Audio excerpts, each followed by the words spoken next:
Hello all, welcome to this tutorial on blood relations. This type of questions are usually part of most of the examinations. So let's familiarize ourselves with these type of questions. The questions which come under this category are broadly categorized into two.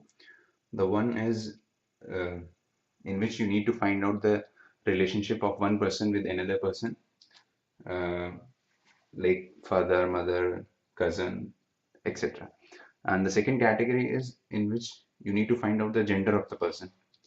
Okay, so these are the two basic categories for these type of questions. And let's move on to this chart, which is visible to you for such a long time. Uh, the first and the foremost thing is notation. I need to tell you. So whenever you have siblings, you will be connecting them using double squares, not double equal sign like this. Okay. When you have a spouse, you'll be connecting them with this waves kind of sign. When you have a male, you will be making a box. When you have a female, you will be making a circular figure.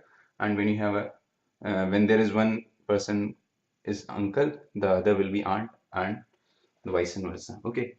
So this type of notation will help you to avoid any kind of confusion while solving these type of questions, and it will be very clear once you start practicing questions based on this technique.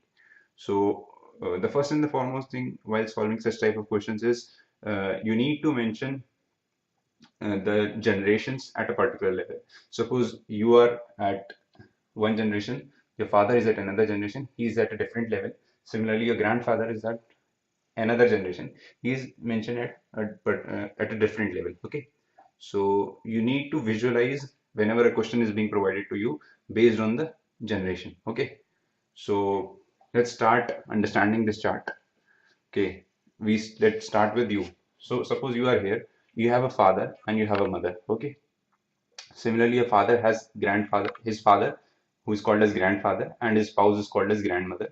Similarly, your mother has father, who will be called as maternal grandfather, and his spouse will be maternal grandmother. Okay, so your grandfather and grandmother has three children for this scenario. Similarly, your maternal grandfather also has three children for this situation. Okay, so your father has a brother who will be called as uncle, and his spouse will be aunt. Okay, according to universal pair. Okay. Similarly, your father has a sister who will be called as aunt, and her spouse will be called as uh, uncle. Okay, and both of their sons will be cousin with respect to you. Okay, their children, whether it's a son or a daughter, will be cousin for you, whether it's father's side or it's mother's side. Okay. Similarly, your mother has a brother who will be called as your maternal uncle, and your mother's sister will be called as maternal aunt. Okay, and their spouses will be considered this universal pair relation, and their children will be cousin with respect to you.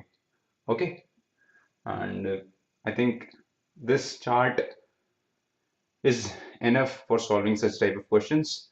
And once you are clear with this chart and you are able to visualize the question, it takes just few seconds to solve such kind of question. Okay. And that's all for this video. And if you found the content to be useful, I would really appreciate a like on this video, and do subscribe to my channel. Thanks.